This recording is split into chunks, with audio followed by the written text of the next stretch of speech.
مولانا میگه مغازه‌دار یه توتی داشت که این به زبان آدما صحبت میکرد، سر مشتری‌ها رو گرم میکرد. یک بار از مغازه میره بیرون، یه گربه میاد تو مغازه دنبال موش میدوه، این قفس توتی تکون میخوره، میزنه به یه شیشه روغن رو میشکنه، روغن میریزه. مغازه‌دار میاد فکر میکنه که آره این بازیگوشی کرده و روغنا میزنه تو سر این توتی تا تمام این کرک و کاکولیش میریزه. سر توتی تاس میشه. توتی دیگه صحبت نکرد. هرچه دعا ثنا ایور اوور زیارت نذر فلان هدیه ها میداد هر درویش را تا بیابد نطق مرغ خیش را، تا بلکه دوباره شروع کنه صحبت کردن و این هیچ حرف نمیزد. تا یه بار یه درویش تاسی سرش تاس بود، اومد از جلو مغازه رد شد، جولقی پا برهنه میگذشت با سر بیمو چو پشت تاس و تشت. سر این درویش عین پشت کاسه همینطور. این تا نگاش میکنه بهش میگه ای کل، از چه با کلان آمیختی؟ تو مگر از شیشه روغن ریختی؟ فکر میکنه هر کی سرش تاسه روغن ریخته. مولانا میگه از قیاسش خنده آمد خلق را، کوچو خود پنداشت صاحب دلق را. کار پاکان را قیاس از خود مگیر، گرچه ماند در نوشتن شیر و شیر. آن یکی شیریست اندر بادیه قابلمه دیگ، وان دیگر شیریست اندر بادیه جنگل. آن یکی شیریست که آدم میخورد، وان دیگر شیریست که آدم میخورد.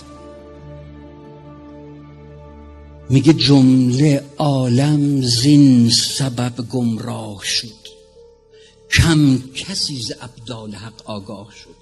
مولانا معتقد علت انحراف بشر تمایل بشر به باطل نیست، حق رو با بدلش اشتباه گرفته. هیچ وقت به ما یاد ندادن که اگر کسی میخنده لزوماً بیغم نیست. اگه کسی درس نخونده لزوماً خلوخنگ نیست. اگه کسی سیگار میکشه لزوماً افیونی نیست، موادی نیست. به ما یاد ندادن اگر کسی آرایش تند میکنه لزوماً بدکاره نیست.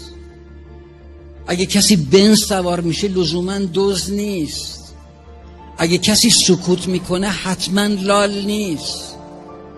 اگه کسی به دست میده حتما رفیقت نیست. اگه کسی میبوست حتما عاشقت نیست. اگه کسی گریه میکنه حتما افسرده نیست.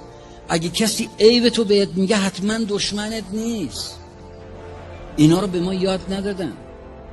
به ما یاد ندادن اگر کسی دکترا داره حتما متفکر نیست. اگه کسی معلوله لزوما ناتوان نیست. اگر کسی ساده میپوشه لزوما امول نیست. اینا رو به ما یاد ندادن. خیلی چیزها رو به ما یاد ندادن. اگر کسی متهمه لزوما محکوم نیست.